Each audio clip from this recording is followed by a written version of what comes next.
Hi everyone and welcome to the fifth webinar within the 8 Mediterranean Forest Week webinar series.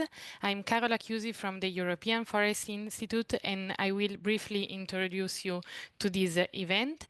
Today we will discuss transforming our built and living environment, but just let me tell you about why we are doing these webinars.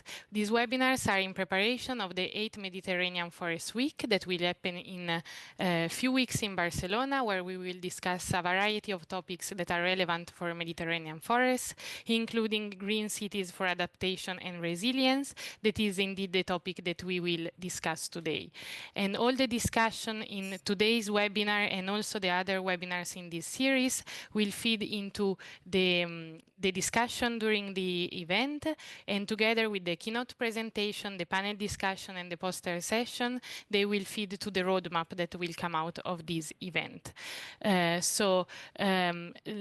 me just steal one more second to encourage you to go to the 8 Mediterranean Forest Week website to check out the previous webinars recording and also the next one that will happen tomorrow. And now I leave the floor to Michela Conigliaro that will moderate this webinar today. Thank you very much. Thank you, Carola, for your introduction, and good morning, everybody. I'm Michela Conigliaro from the Food and Agriculture Organization of the United Nations, and it's my pleasure today to welcome you to this webinar, which is jointly organized by FAO, CREAF, and FEBiocities. I will be one of the hosts of this online event today, along with my colleague Corina Basnow from CREAF. Before starting the webinar, let me share some information on how to engage in this event.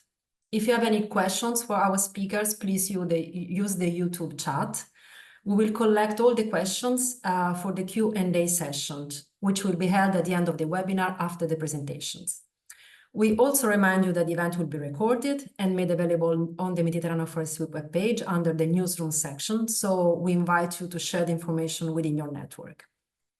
Now, before introducing our two speakers, let me give a short introduction to the topic which is addressed today.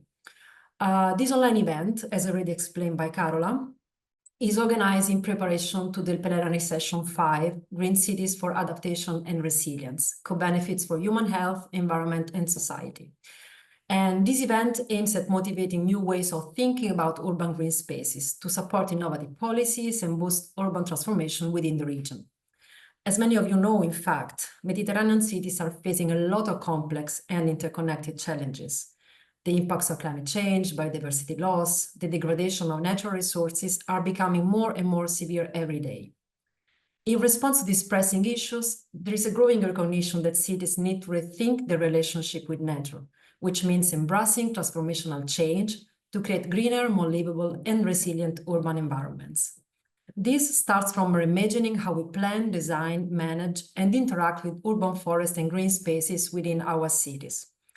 However, despite an increasing amount of evidence that integrated trees and forests in the urban environment and increasing the use of wood as construction material have various benefits, this knowledge is not sufficiently implemented in policy and practice, and more specific tools and recommendations are needed to reach urban green goals. Various initiatives and policies in Europe and beyond call for creative and interdisciplinary approaches to engage society on a transformative path towards more green, sustainable, accessible, inclusive, and healthy living spaces. Cities as carbon sinks, planning for urban biodiversity, implementing environmental justice, and investing in innovations are some of the key elements to inspire and accelerate urban transformation. Today, in these 90 minutes, we will explore with our two speakers the positive impacts that an effective planning, design, and management of the urban forests of a city and the use of sustainable wood for urban construction can have in making cities more resilient, sustainable, and livable. The outcomes of this webinar will be used to feed the wider discussion that will be held in the framework of the plenary session 5 in Barcelona. So let's introduce our first speaker. Unfortunately, Ms. Maria Chiara Pastore will not be able to join us today due to unforeseen connection problems. So Ms. Claudia Parenti will participate in the event on her behalf. So thank you, Claudia.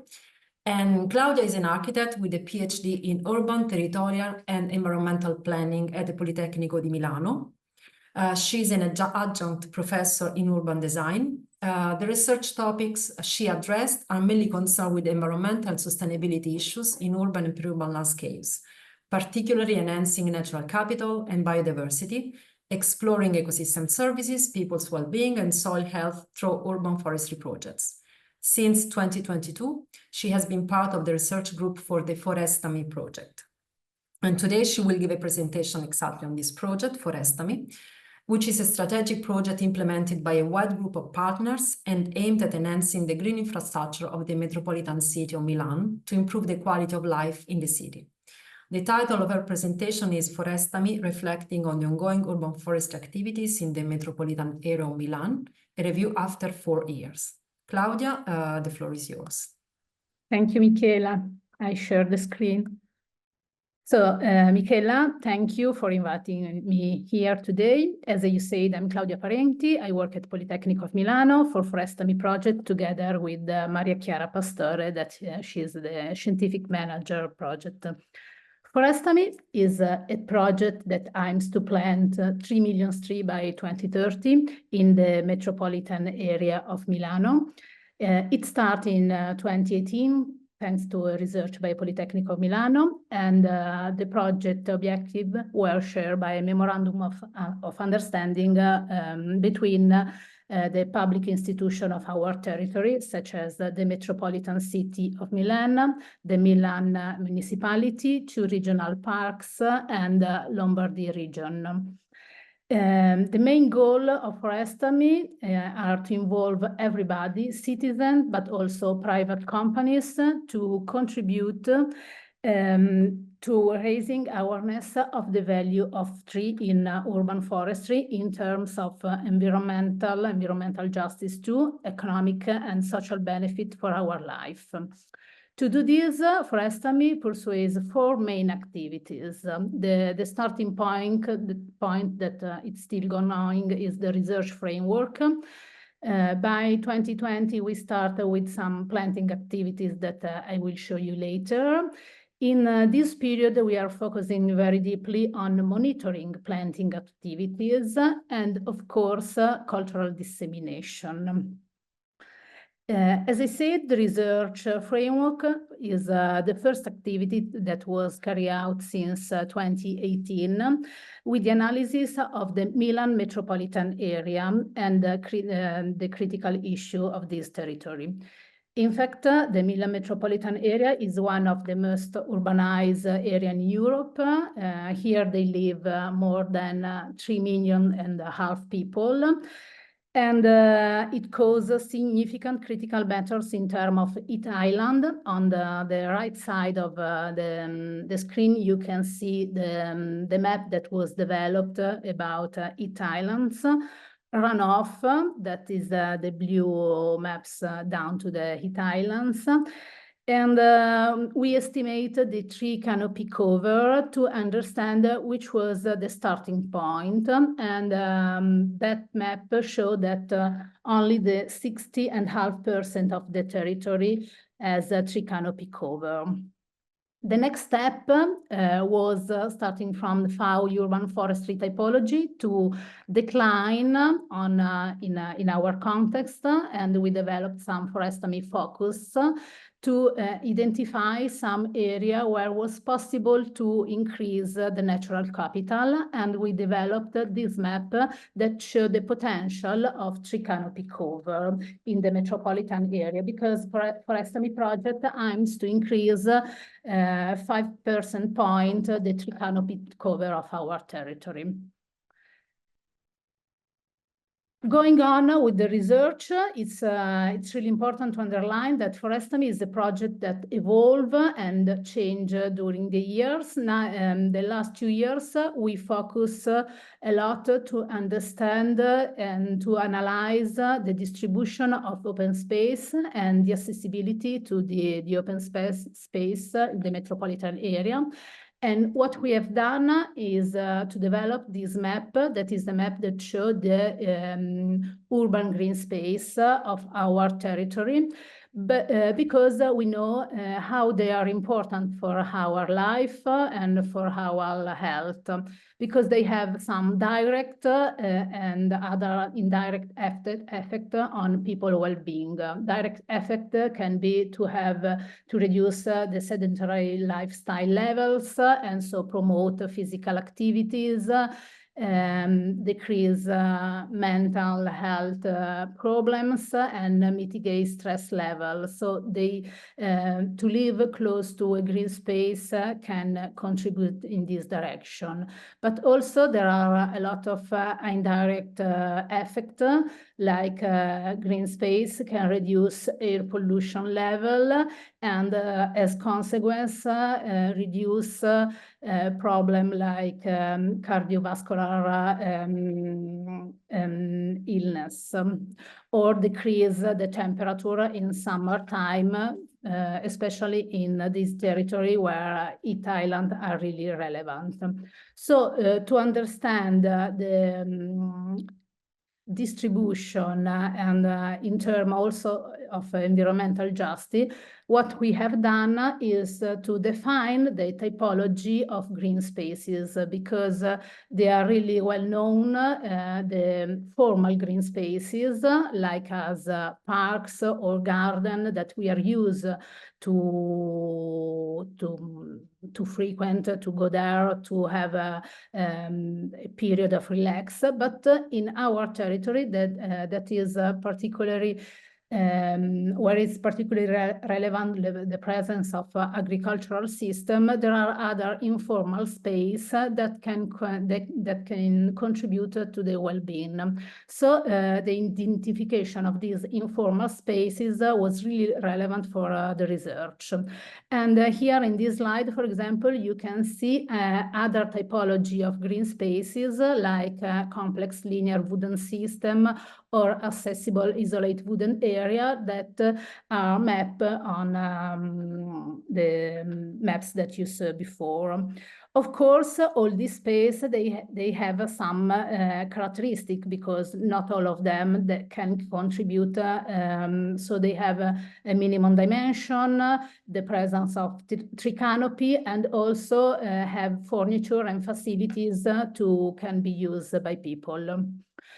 That map was really relevant also to calculate the accessibility to urban green space, especially in terms of environmental justice and equitable access of residents to green spaces. To do that, we combine the green spaces with all the pedestrian routes that could give access to these green spaces. And here, for example, you can see two different modeling accessibility that we calculate. On the left side, we consider every kind of pedestrian route. On the right side, for example, we only select the routes that are where there is green spaces. Because in different period of the years, people can prefer one route than the other, or so to also explain that accessibility and the value of accessibility can change depending on the season, on the attitude of different people of different level of accessibility. And this is the map that we developed that show that in the metropolitan area of Milano, only 37% of urban residential area have access within 300 meters to an urban green spaces. The second activities that it's really relevant is the planting activities. To do that, we work by engagement of the singular municipality of the metropolitan area, because in our metropolitan area insist 133 metropolitan cities, municipality cities. Today, 70 municipalities of 130 have signed a memorandum of understanding with the Forestamil, and to do that, we work together with the administration in a way of one-to-one to create this database that collect all the potential space to implement urban forestry with different levels. Since the 2020, in 3 agronomic season, we already have developed 55 projects of planting activities in 29 municipalities for a total of almost 60,000 tree shrub plants by Forestami found. To do that, we work, as I said, with the singular municipality, but also we work in collaboration with other projects, other way of research fund, like for example, European project, but also national project. For the next planting agronomic season, for example, we are going to plant other 62 hectares of area for a total of more than 62,000 plants, and to arrive to a total of almost 84 project for 80 hectares of new planting activities, new urban trees in 38 municipalities for almost 150,000 plants. All these activities, of course, we understand that need to be monitoring.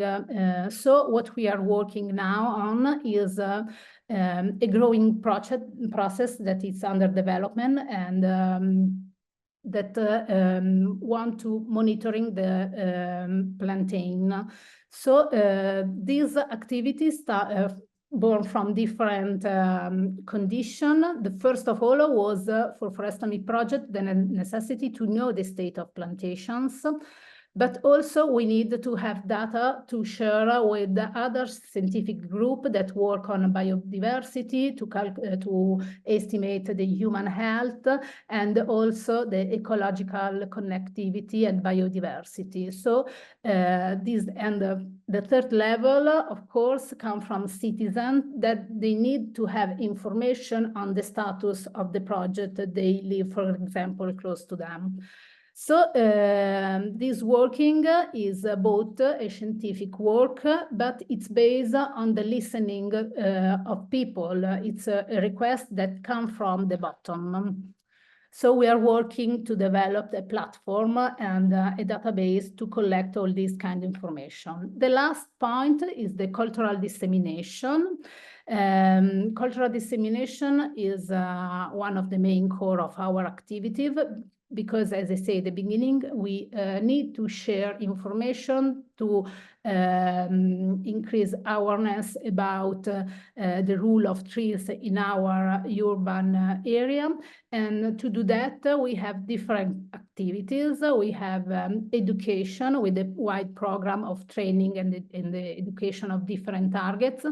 We have direct citizen participation. We will see some project, and the communication that straight amplify the project reputation by social and internet media. Here you can see some education activities, like we have a Forestami school where we work with children and teachers. Since the beginning, we involve more than 11,000 people, and most of them were students, more than 9,500. We have a program that it's called Forestami Academy with the general audience where people can participate and investigate the urban forestry issue related to different topics. For example, this year we work related with green and health. We have some different workshops where involve different audience in activities around the metropolitan area, but also we have professional training on different topics. For example, 3 years ago in metropolitan area, we had a period of track where was not training for more than 8 months with a lot of stress for our planting activities. But so these kind of activities are involve more professional training. But also we work with citizen participation because it's relevant to spread know about Forestami project. So Custodiscimi is a project that means take care of small trees, and we had 2 editions. Now we are doing another one, and we give 5,000 small trees to people to take care of it and then give back to us to become part of a more complex system that is the wood in a moment of collective plantation where people can do it by itself, put the tree in the soil. So going fast, I don't know if I have more time to the conclusion. What it's really relevant for me to underline is that Forestami is not only a quantitative object of planting 3 million trees, but want to build a network alliance with people, with citizens, with local administration, with public administration to different level, want to nourish civic and cultural evolution of the rule of nature in our metropolitan area, where climate change, they are really stressing our way of living the urban context. Then want to spread and share commitment against global warming and spread value, benefits, and opportunity and perspectives of urban forestry to different levels of society. Want to involve in a collective project citizen with different target and audience, communities, institutions, private companies that are our donors. And thanks to them, it's possible to go on with our project. So Forestami is a project that evolved to this continuous process of work and learning from people, from the necessity of our territory. So the project is changing really fast in this year. But also I'd like to underline a relevant point. 1 year ago, we had a survey for the Milan metropolitan area inhabitants that was really successful because almost 5,000 citizens respond to this survey in 1 month. And we had questions about them relation with the nature and the environment. We asked about the frequency, they use green spaces, the benefits of trees, and also willingness to contribute to projects as Forestami. And I want to share you some answer. For example, we discovered that more than 90% of citizens define themselves as green lovers. It's really relevant because the people know that they need tree, they need green spaces. So they want to create new green spaces instead of building intervention. But when we go deeply and we ask if they prefer to have a parking area or a new tree, only the 68% of these citizens say that prefer green spaces instead of parking area. And also when we go deeply in this answer and we ask, but which kind of green space would you like to have close to your house? Most of them, they answer that they want a park with high quality of green space, with the grass to a certain level, not so wide space. So they prefer parks, for example, than forest or wooded area where biodiversity, of course, it's more relevant and more present. So just to say that we still have a lot of work to do to spread this importance of trees in urban context. So, thank you. I don't know if my time was over or. No, it's fine. You are perfectly on time. So thanks a lot for your very interesting presentation. We will keep all the questions for after. So after the next presentation. So thank you, Claudia, for your inspiring presentation, for having introduced us to this very interesting project. Thank you. Now I invite our second speaker, Silvia Milegari, for her intervention. Silvia was appointed Joint Secretary for the European Confederation of the Woodworking Industries and of the European Organization of the Sawmill Industry in 2020. Since 2015, she has been working for the European Organization of the Sawmill Industry and advocating for the interest of the European mechanical wood industries. In July this year, she has also been appointed Vice President of the FAO Advisory Committee on Sustainable Forest-Based Industries. So, Silvia, the floor is yours, please. Thank you. SOSEBWA is the European Confederation of the Woodworking Industry, and it represents roughly 22 European and national organizations at European level and 16 countries. SEBWA has the purpose of backing the interest of the whole EU wood sector when it comes to the definition of legislation at European level. EOS is the European Organization of the Sawmill Industry. It has mainly a focus at the forestry level, meaning that the focus of the activities is on the legislation that may affect wood availability. Last but not least, we are also working with the Advisory Committee on Sustainable Forest-Based Industry.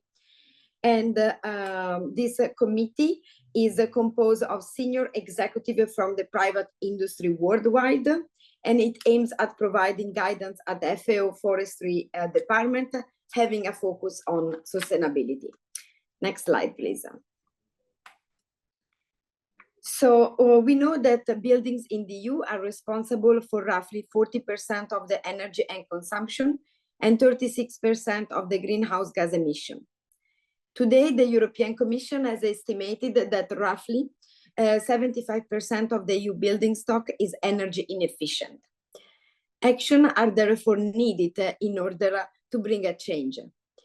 And building with wood offer a holistic approach to creating greener cities and put forward this change.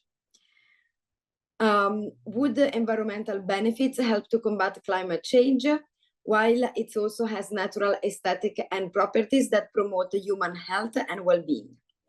Building with wood can support the local economies, create jobs opportunities, particularly in rural area, and it fosters community connection, while also enhance society well-being. Through sustainable wood, we have the potential to make our society, our built environment more sustainable, and bring in green solution for the future generation. Next slide, please. If we look at the benefits of wooden buildings, we can define them in 4 big categories. The first one is environmental benefits. We know about the carbon sequestration. Wood, it's a natural carbon sink. Trees absorb CO2 during their growth, and when used in construction, the stored CO2 remain locked in the wood for the building life. It has a lower emission in production compared to steel or concrete, which requires significant energy to produce. Wood has a much lower embodied energy, and this makes wood more climate friendly. It's probably the only construction material that it's fully renewable. Wood is renewable when harvested sustainably, unlike non-renewable material.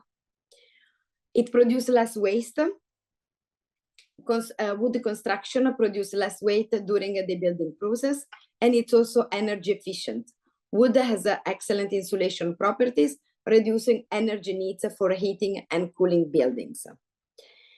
But it has also benefits from a health point of view.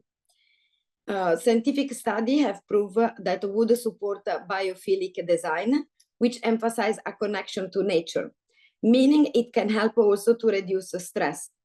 It has also been proved by research that, for example, in school, students are facilitated to learn more and in an easier way where their schoolroom is made out of wood. Wood also provide a better indoor air quality. Wood can regulate humidity by absorbing and releasing moisture. And you also bring acoustic comfort. Wood natural acoustic properties reduce noise level, creating quiet indoor environments that are more conducive to relaxation and focus, and also perfect in restaurants, for example. But it also has a societal benefits. There is this focus on job creation and local economy. Wood-based construction support the local economies, particularly, as I said before, in rural areas and in areas where there are forestry industry. There is resilience and flexibility. Wood buildings can be more flexible and adaptable to various architectural design. And of course, they can also be more affordable. Wood is often more cost-effective than traditional building material. In particular, wood enables a faster construction thanks to the prefabricating solution, and consequently also reduce labor cost. Next slide.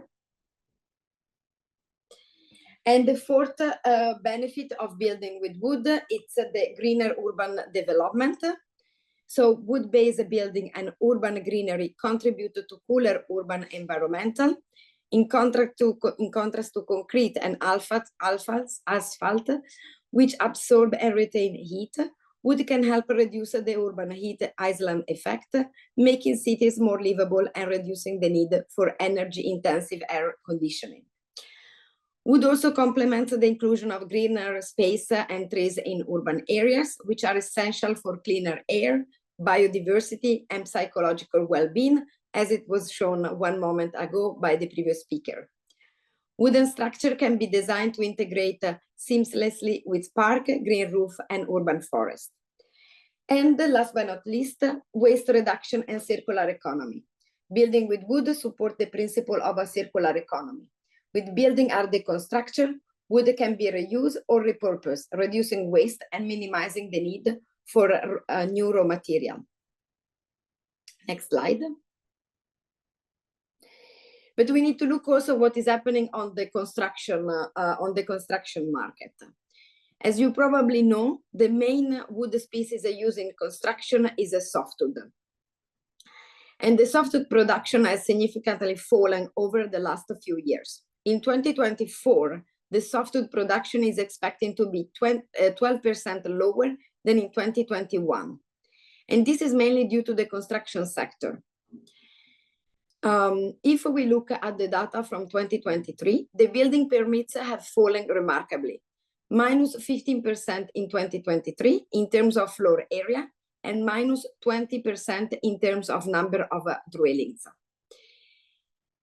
An increased uptake of wood-based construction, it represents also an opportunity to stimulate the development of the wood processing industry.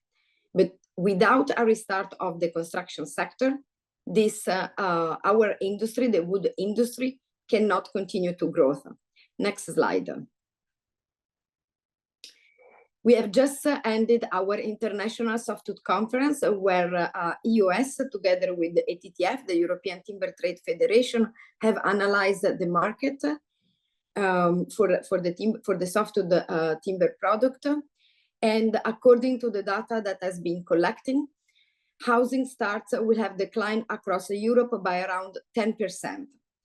Building permits, which indicate future construction, are expecting to decline by 2%, pointing to the fact that the bottom might have been reached in 2025.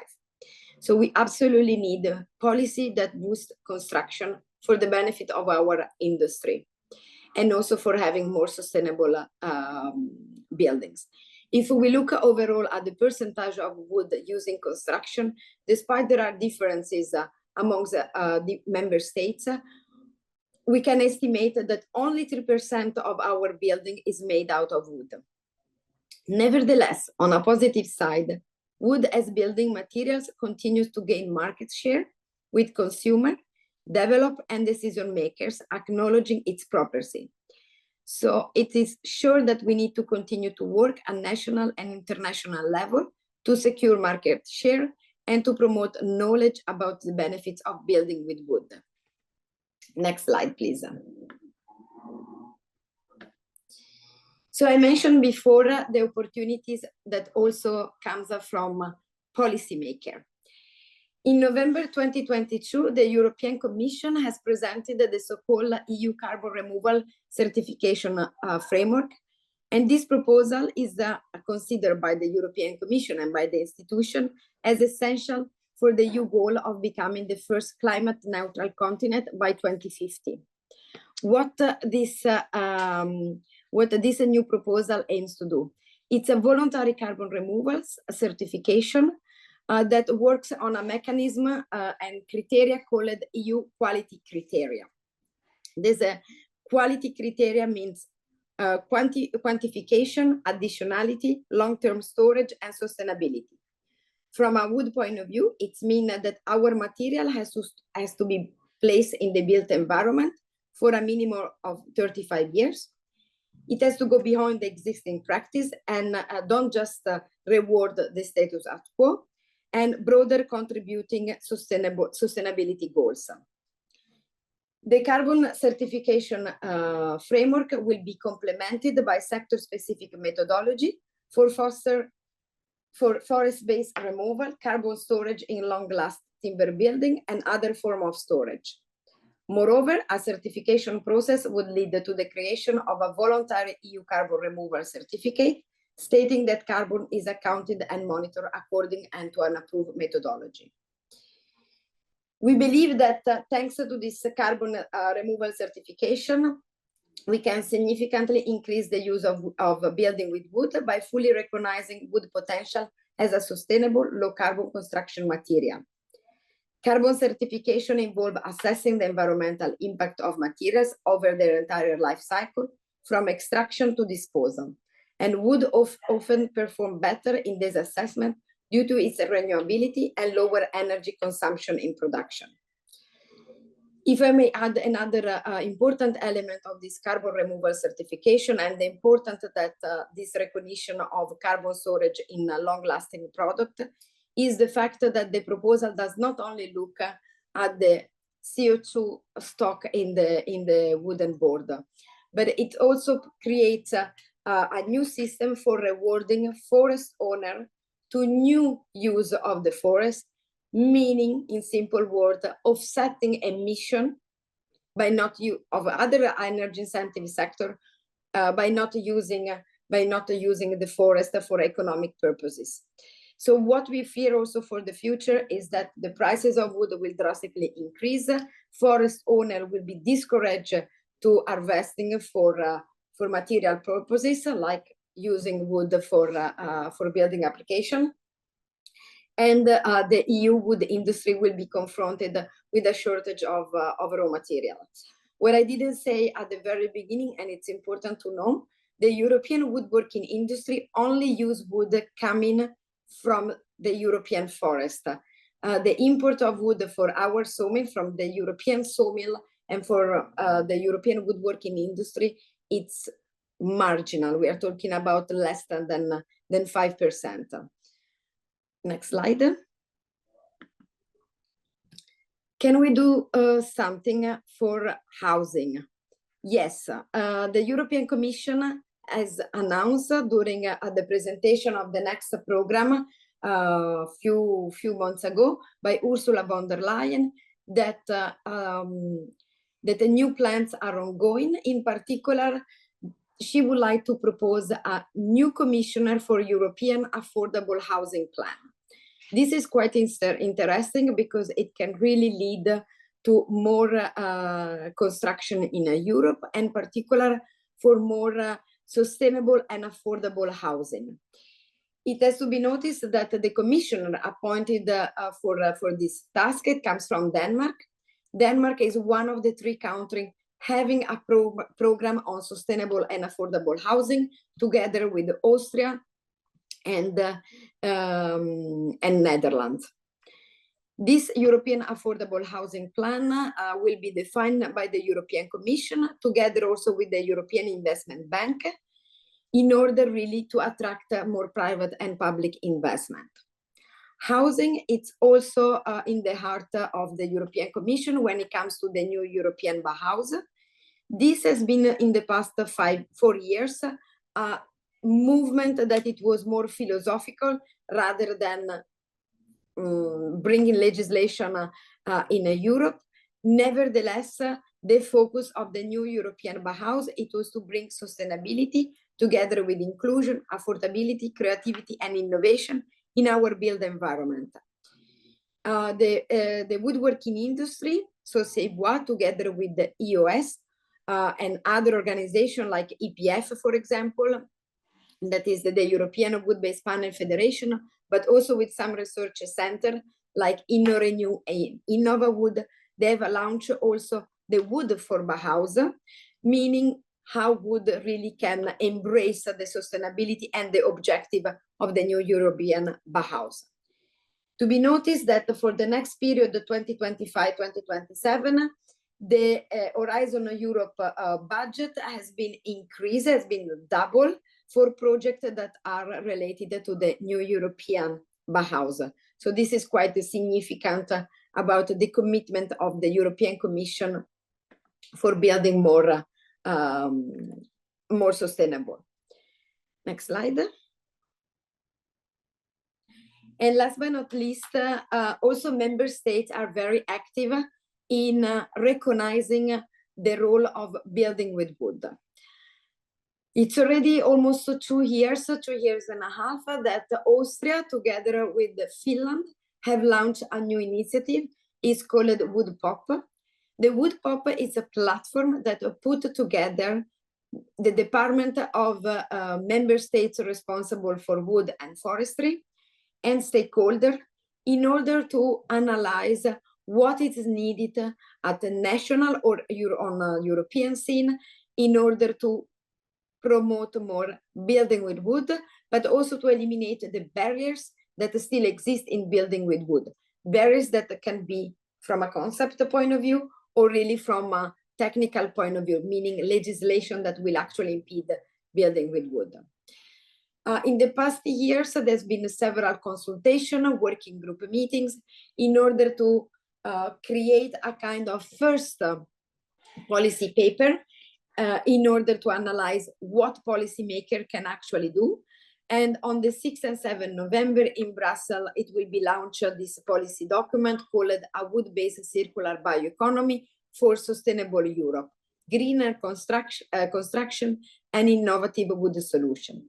So on the 6th of November, there will be this high-level meeting of the European Wood Policy Platform, where this document will be presented to the member states, will be hopefully endorsed by member states, and we will really have a tool to further communicate what shall be done to use more wood in construction. And then the day after, there will be another event, the Wood Policy and Innovation Workshop, where we are going to show what actually you can do using wood in construction. We will have a representative from the industry, architects, that are going to showcase what you can do building with wood. So if I can summarize what actually this policy paper is bringing forward, but there are, of course, the industry demand for a focus on increasing construction. We need to have a building permits procedure more simplified and made much faster across Europe. We need also to create a political, legal, financial, structural, and socio-economic frameworks for sustainable wood-based value chain, while supporting the competitiveness of the forest-based industry. And of course, we need to establish innovation hubs and clusters to collaborate on circular economy resource efficiency projects and new uses for hardwood species. This is a very important point because if we look at research paper, they project that in Europe, forests will be more mixed forests. They will be more hardwood species because these will be more resilient to the climate of the future, so a warmer climate.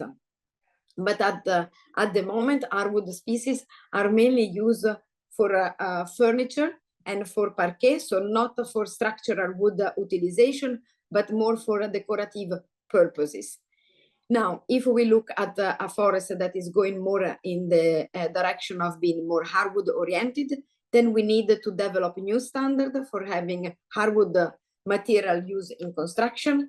And we also need to analyze which application these hardwood species can be used for. And last but not least, to conclude, I didn't make a page of a recommendation, but there is a point that is very important, and it's reconnected to what I said before. We only use wood coming from our forest. Every time that Europe, that Brussels, it's creating new legislation on that may affect the wood availability, it's essential that we also analyze what it will be the impact for the wood industry, because if there won't be enough wood in Europe for our industry, then do not expect that we will import wood. This is not the structure of our industry, particularly because we are SMEs. This company will simply close down, and that would be really a pity. Thank you very much. Thank you, Silvia, for, I feel to say, very inspiring presentation, because often when we speak about green cities, sustainable cities, we tend to look, of course, to green spaces, to this aspect, but not to wood. So the importance that wood has in making cities even more sustainable and reducing, as you said, a lot of the pollution and impact that classical buildings have in the urban environment. So thanks a lot. It was very, very interesting. So I now leave the floor to Corina Basnow to see whether there are questions for our two speakers on our chat. I remind you that you can type your question in the YouTube chat, and we will then pick the questions from them and pose them to the two speakers. Thank you very much. Thank you very much, Claudia and Silvia, for your very inspirational talks today. We've learned a lot from you. So now please let me open the floor for questions. We already have some questions in the chat for you. First question is for Claudia. How are the tree species and genotypes chosen for planting? What are the adaptability criteria? And how is monitoring of successful survival and growth done? This is a question from Bruno Fadi. Okay, thank you. Can I answer now? Yes, or waiting? Yes, you can answer okay, now. Perfect. So our equipe, it's really full of people. We have, I'm an urban planner, but with me, they work some agronomic people. And when we developed the project for a new plantation, there is a technical commitment where we discuss the project that are developed by social cooperative, because in our engagement, we also involve a social cooperative to develop the project, and we discuss with our forestal and agronomic technique. And we usually use this piece by planixial wood that is characteristic of our territory. So with our technical person, we decline the singular project. Every project has different characteristics. Sometimes we work on a merge of urban areas. Sometimes we work into the urban context. So all the projects, they have completely different characteristics. You can see also on our website, because we developed a wooded area, brush system of brushes, linear row of trees. So depending really to the context, but usually we work with this piece. how we are monitoring the successful of our plantation. We are working to develop this. We would like to develop a platform where we can collect all the information by a database GIS, where each area is a string with a lot of information, the number of trees where we plant, also the number of irrigation we do during the year, how often we cut grass, for example, into the wooded area, because we plant small trees that usually they are 50, 80 centimeters. Because these planting are in a urban context, we are really under the lens of people and citizens that usually go around the area. So we try to work in this direction. Hope I answered to this question.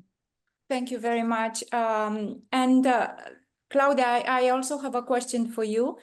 I was very interested in education, but also in a mismatch that you presented towards the final part of your presentation in relation to the survey. It was very interesting because green lovers, and Yes. there is a mismatch between these green lovers and parking areas lovers.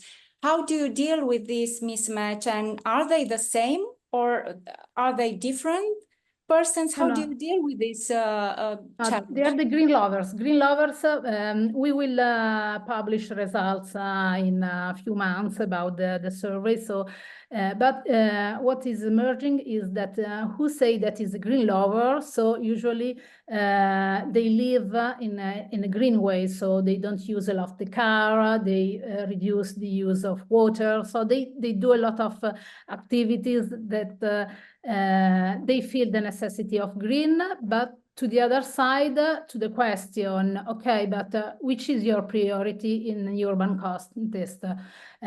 Give some priorities.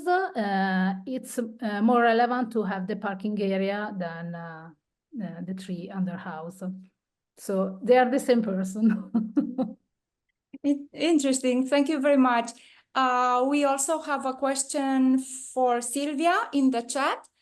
Also from Bruno Fadi, he says, thank you for the presentation. Silvia, could you say a word of the effects of the wood construction sector and an increase of the wood-based construction economy on biodiversity? Okay, so first of all, I'm not a specialist on forest, but what I can say is that all the wood that is purchased by our industry only comes from a sustainable managed forest.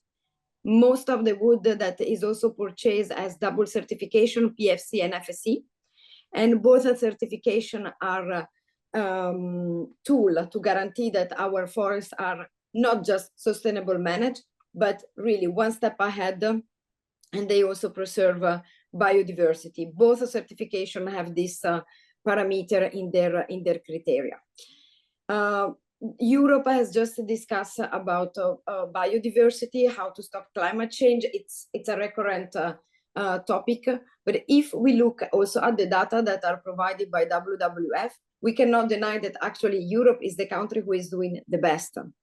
So according to the latest data of WWF, we have the biggest loss in biodiversity is Latin American and Caribbean, is then Africa, is then Asia Pacific, and then North America with -20%, and Europe and Central Asia -18%. So biodiversity is, of course, very important in the EU policy. And what also our industry is doing is actually committed for more biodiversity and a more resilient forest. I would like to mention that we also have some program initiated by our members in collaboration with forest owner in Sweden, in Finland, but also in Central Europe, that really act in order to maintain the biodiversity. So can we have a wood construction and more resilient and more biodiverse forest? Of course, yes, but let's do not forget that when there are also biodiversity issues, it's not necessarily related to the human activity occur in forest. It can also be caused by climate change, and climate change is not only caused by the European industry itself, but also from emissions that occur in other countries that are actually our trading partners, from whom Europe imports a lot of goods. So it's environment together with the trade and economic growth that has to be seen together. Thank you very much. We are waiting for more questions from the audience. In the meantime, Silvia, I also have a question for you. In relation to the Innovation Hub you mentioned, I really agree with you that these hubs are very much needed in relation to transforming our environments and our cities. And Claudia also mentioned Innovation Hub and alliances in relation to education and to citizens' engagement. What do you think? Do we need more innovation hubs in our lives? And what about the Innovation Hub related to wood that you mentioned? Can you tell us a bit more about this Innovation Hub? Absolutely. Yes, we believe that more research and innovation, it's absolutely needed. What is a little bit the fear that we have so far is that the market is not fully taken into account. In these days, we have seen a huge focus on having more recycled product on the market, but we also need to create market condition in order to uptake this recycled product. We should not also forget that when we are discussing about this hub, we need to take into consideration that recycled product is important, but in the long term, you also need to re-include fresh wood into consideration. But another element, it could be related, as I mentioned before, about the standard development is essential. Sometimes certification for wood product takes a long time and is quite costly. So this hub should also work on standard.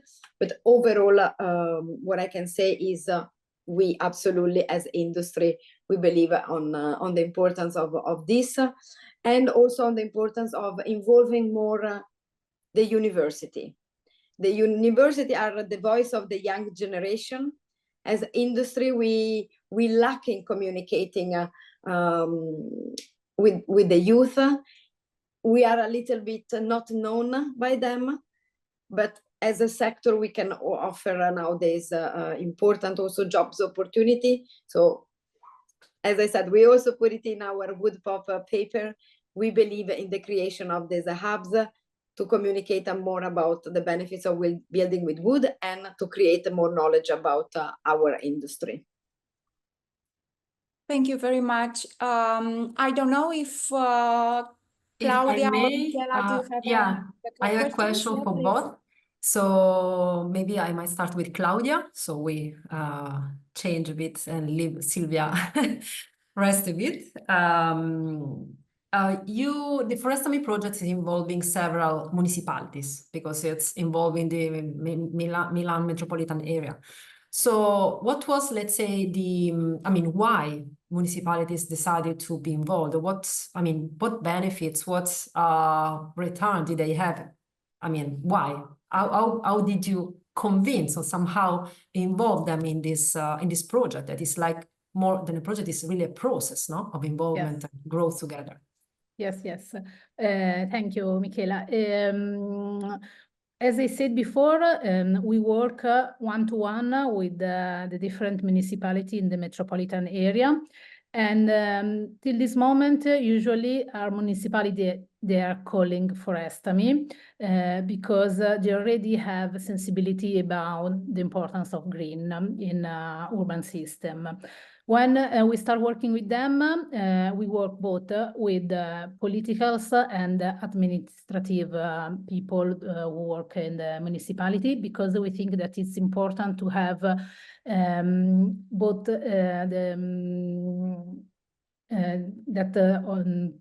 political and administrative agree not to work together with Forestami. What we do is to create a kind of framework on urban forestry chance of developing the territory, so they can see on a map which area they can redevelop, where the area where they need to invest. We show, for example, all the maps of research activities, so they know where they have problem for runoff and where it's necessary to work in a direction to redevelop that area. So the engage is not easy. Usually it's a process that is long, takes 6-7 months, 8 months, depending to the municipality. And the map that I showed you before, that 70 municipalities in the metropolitan area has signed a memorandum of understanding with us. It means we say that they dress green glass to redevelop the territory. So we work with them because we help them to recognize the opportunity to redevelop the territory, so to change the planning policy. But to the other side, they have to be ready now to change really the activity and the planning activities they do in them territory. So it's not easy, especially because every 5 years the politician can change, the municipality can change, and so we need to restart in this engagement process. So it's a really relevant part of our activities, and it's really relevant that the number of municipalities that work together with the Forestami will increase, but it's not necessary that everybody can take part to the project. So there are some municipalities that still are not ready not to take part to our project because they promote some urban planning activities that are in contrast with our aims. So. Okay, thank you for your answer. And Silvia, I understand you have a question also for Claudia. Actually, I have, and probably it's more a question as citizen rather than woodworking industry. But we have seen, even in the last weeks, how many storms that have been in North Europe. So the effect of climate change really on our urban city, urban area. And I can imagine that there are also huge differences between North and South. So how actually climate change is taken into consideration where you are doing this mapping of greener city or greener our cities? So how the climate change is taken into account? Yeah, in different levels. First of all, we change the space where I was speaking before, because there are some trees that they adapt better than others. So our way to recreate wooden area is changing in years. 3 years ago, here in the metropolitan area, we have really almost 8 months without a drop of water. So all the plantation we have done, they were suffering a lot. So also to this side, for example, when I say that we monitoring our planting activities, it means that we put the tree in the soil, but also we take care for 5 years of this new planting area. And this means, for example, that we have to change the maintenance system depending to the year. So 3 years ago, for example, usually we plan to have 10 irrigation moments. Sometimes we have to irrigate 30 times, and in some area we say, okay, it's over, it's better to re-put all the trees than going on to irrigate the system. So the maintenance activities, it's really dress on the situation. This year, fortunately, for example, was raining a lot, so we didn't need to change our monitoring activities and maintenance activities. So especially then it's really not easy because people, citizens, we work a lot with social media. They, for example, explain, they write us telling, oh, that area is suffering, come to give water. So what we are trying to do is also with these monitoring activities to involve citizens to be part active of the maintenance system. So that's another point we are working on. It's not easy now to take together all these activities, especially because now we have almost 150 hectares spread around the metropolitan area. No, it's not easy, but we are working this direction. Thank you. And if I may, I have my last question for Silvia. We see that there is a lot of initiatives, the movement. So this topic of using the wood for construction in cities is becoming more and more relevant at the attention of the countries, the European Commission. So it's really moving ahead. How much do you think it's important also to invest in raising awareness also of the people, citizens, about the really the benefits from using wood for construction, also what it means living in a house made of wood? Because it's nice, but then sometimes people might have some concerns, you know. So at what extent do you think it's really important for making all this be a success? Because in the end, people will have to buy houses and accept and be aware of what they are purchasing, and I mean the benefits from the wood. I think it's essential. I think it's really essential that the citizens are informed that when they purchase a wood product, they purchase something that comes from sustainable forest that has been legally harvested, that it's not causing deforestation. In these days, we are discussing even about this new EU deforestation regulation that will make even extremely, not safer, but even more traceable where the wood is coming from. So we need to inform that what they are buying, it's absolutely not causing deforestation, and they can how to say, they can be safer. Their greener sites can be safer.